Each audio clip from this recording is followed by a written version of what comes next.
शिब्रा ने फजल बख्श को घर के कामों में इतना शामिल कर लिया है कि यहाँ तक कि वो अब हर काम करना शुरू हो गया है और शिब्रा का किया हुआ हर हुक्म जो है उसकी तामील वो 2 सेकंड में कर लाता है। लेकिन कभी कभी एकदम से झिझक चाहता है कि आखिर उसका क्या स्टैंडर्ड है और शिब्रा की वजह से उसको क्या बनना पड़ गया। लेकिन फिर भी मोहब्बत के हाथों मजबूर होकर वो उसकी सारी बातें मान जाता है। लेकिन शिब्रा बहुत हैरान होती है कि आखिर ये किस किस्म का इंसान है, इसको मैं सारा दिन जलील भी करती हूँ और घर के इतने काम भी करवाती हूँ लेकिन ये फिर भी इंसान उफ तक नहीं करता। कितना बड़ा जिक्र है इसका, मुझे तो इसकी समझ नहीं आती है। वो उसकी बहुत ज़्यादा तारीफ करती है दिल ही दिल में। ये बात तुम भी अपने दिमाग में रखो तो ही बेहतर, ऐसा मत करो क्योंकि ऐसे लोगों को हाथों से गवाया नहीं जाता है। तुम नहीं जानती हो कि वो लड़का कितना नेक लड़का है, हर कोई उसकी तारीफ कर रहा है। सिर्फ एक तुम हो जिसके मुंह से मैं उसके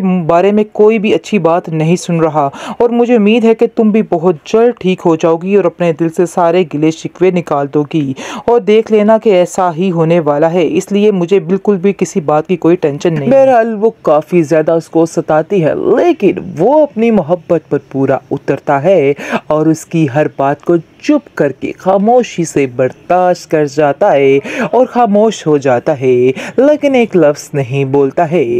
ऐसा लग रहा है जैसे सुकैना बीबी को सारी खबर हो चुकी है और सुकैना बीबी इसका साथ देने वाली है क्योंकि वो जानती है कि उसकी बहन ना तो किसी से मोहब्बत करेगी और ना ही किसी के साथ कुछ, इसलिए उसको ही कुछ करना होगा। इसलिए वो इसका साथ देने के लिए रेडी है। नाज़रीन, हम भी इसका साथ देने के लिए रेडी है। बहरहाल चलिए चलते हैं कि आगे क्या है इसका रिव्यू। आपको बताते चले कि उसका बाप जो है बेहद यकीन करना शुरू कर देता है इस लड़के पे और कहता है कि मुझे ऐसा लगता है कि जैसे ये मेरा अपना ही बेटा है, जिस पर फजल बख्श कहता है कि बिल्कुल जी मैं आपका ही बेटा हूँ, मुझे अपना ही बेटा समझिए, इसमें कोई शक नहीं है।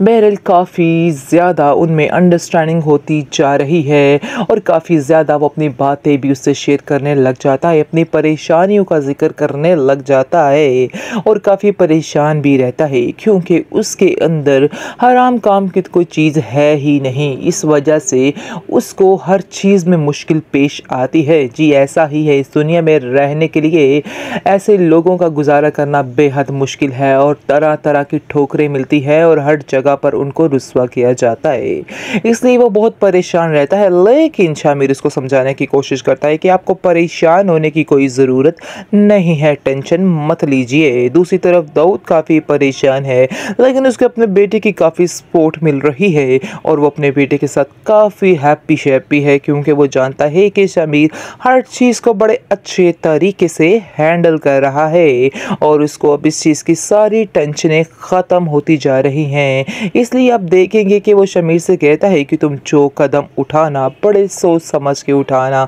ये दुनिया बहुत जालिम है, तुम नहीं जानते क्या से क्या कर जाती है और मुझे तुम्हारी बेहद टेंशन रहती है। जिसको सुनकर शमीर कहता है कि अगर आपको मेरी टेंशन होती कि आप मुझे इन कामों में डालते क्योंकि आप मुझसे प्यार ही नहीं करते। दिल में सोच रहा होता है, नाज़रीन वैसे नहीं बोलेगा, वो है तो बात सच्ची क्योंकि वाकई में वो सिर्फ़ और सिर्फ अपने पैसे अपने स्टेटस से प्यार करता है, इसके अलावा मज़ीद कुछ भी नहीं, किसी से भी नहीं प्यार करता है। लेकिन शमीर अपने बाप का साथ देने की पूरी से पूरी कोशिश कर रहा है और वह चाहता है कि वो अपने बाप का साथ दे, उसका बाजू बने, लेकिन वो उसके लिए डबल काम करने बेहद मुश्किल होते जा रहे हैं। उसका बाप भी उसके लिए काफ़ी खुश है और कहता है कि मेरा बेटा एक दिन मेरा नाम ज़रूर रोशन करेगा और मुझे ऐसा लगता है कि जैसे बेईमानी ये मेरे से 10 हाथ आगे निकलेगा। ट्रॉमासिल इश्क मुशत की स्टोरी में आ चुका है ट्विस्ट। ऐसा लग रहा है कि जैसे देख लिया है शिब्रा की बहन सुकैना ने सारा कुछ के आखिर में शामिर है कौन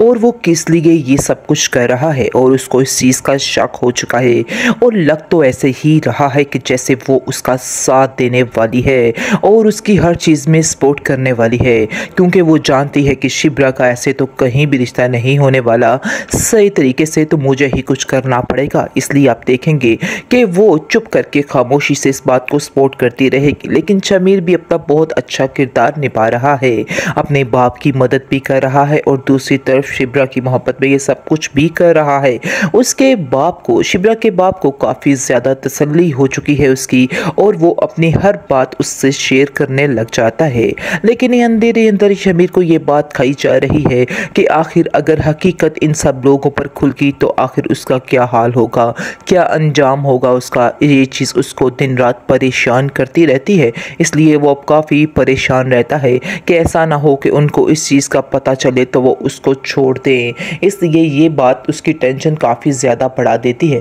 दूसरी तरफ अब देखेंगे कि इस कदर परेशानी हो चुकी है शिब्रा के दिमाग में कि वो उसको देख देख के उकता चुकी है और बहुत ही गुस्सा करती है उसके ऊपर, जिसकी वजह से उसका बाप उसको समझाने की कोशिश करता है कि आखिर तुम मुझसे क्यों इतना चिढ़ती हो, बात बात पर उस पर गुस्सा कर रही हो, ऐसा ना हो कि वो यहाँ से भी परेशान होकर चला जाए। आगे से सुकैना कहती है कि नहीं, वो यहाँ से कहीं नहीं जाने वाला है, क्योंकि मुझे पता है वो इधर ही रहने वाला है, क्योंकि उसका शक यकीन में बदलने वाला है और वो जानती है कि आखिर शमीर का इधर रहने का फैसला क्या था। इसलिए आप देखेंगे कि उसका साथ देने को तैयार हो जाती है। दूसरी तरफ आप देखेंगे कि उसकी माँ जो है शिब्रा की, वो काफ़ी ज़्यादा खुश हो जाती है और उसको बहुत ज़्यादा लाड प्यार करना भी शुरू कर देती है, जिसकी वजह से शदीद गुस्सा आ जाता है शिब्रा को और कहती है कि आप लोग ऐसा ना हो कि एक दिन पछताओ, अगर आप लोग पछताओगे तो फिर मेरे पास कोई भी मत आए, क्योंकि मुझे नहीं लगता है कि कोई गुंजाइश बाकी रहेगी। ये इंसान जो है कभी आपको किसी की तरफ मुंह दिखाने के काबिल नहीं छोड़ने वाला है, लेकिन कोई उसकी बात सुनने को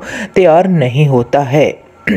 दूसरी तरफ आप देखेंगे कि उसका बाप जो है वो काफ़ी ज़्यादा गेम्स खेल रहा है, जिसकी वजह से शामिर भी काफ़ी परेशान है और कहता है कि हाँ बाबा, असल हकीकत तो यही है कि आपका पैसा हलाल का नहीं है, जिसकी वजह से उसको काफ़ी गुस्सा चढ़ता है अपने बेटे के ऊपर। कहता है कि आखिर कौन ये बातें तुम्हारे दिमाग में डाल रहा है, मुझे ज़रा उसका नाम बताओ, मैं उसको खुद ही सेट कर लूँगा। आगे से आप देखेंगे कि उसको कहता है कि तुम्हें अपनी सारी दोस्तियाँ छोड़नी होगी, और वैसे भी तुम आजकल किधर रहते हो मुझे तुम्हारी कोई खबर नहीं है, मुझे बहुत टेंशन होती है तुम्हारे बारे में। आगे से शमीर अपने बाप को समझाने की कोशिश करता है कि मैं कोई छोटा बच्चा नहीं हूँ जिसकी फिक्र आप ऐसे कर रहे हैं, इसलिए आप बिला वजह परेशान मत हो और टेंशनें मत पाले, ऐसा कुछ भी नहीं है, मैं अपनी केयर करना खुद जानता हूँ, इसलिए आपको मेरे बारे में बिल्कुल भी परेशान होने की कोई ज़रूरत नहीं है। उसकी माँ आगे ही बहाना चाहती है कि कोई ना कोई ऐसी बात हो तो वो शमीर के खिलाफ करे तो उसको, इसलिए वो कोई कसर बाकी नहीं छोड़ती और कहती है कि देख लीजिए कि ये एक दिन आपसे उसकी माँ का बदला ज़रूर लेगा और बदला लेकर ही रहेगा, और ना मुझे छोड़ेगा और ना वो आपको छोड़ेगा। लेकिन दाऊद उसकी बात पे यकीन नहीं करता और कहता है कि नहीं, ऐसा कुछ भी नहीं है, ये सिर्फ और सिर्फ तुम्हारी गलत फहमी है, ऐसा हो ही नहीं सकता कि मेरा बेटा मेरे साथ ऐसा करे। हालांकि इतना कुछ होने के बावजूद भी शमीर बहुत ज़्यादा प्यार करता है अपने बाप से और उसकी हर बात मानने को राज़ी हो जाता है, लेकिन वो अपने स्टाइल से हर चीज़ को हैंडल करना चाहता है। उसका और उसके बाप का स्टाइल कुछ डिफरेंट है, इसलिए उन दोनों में सिर्फ़ और सिर्फ ये फ़र्क आ जाता है।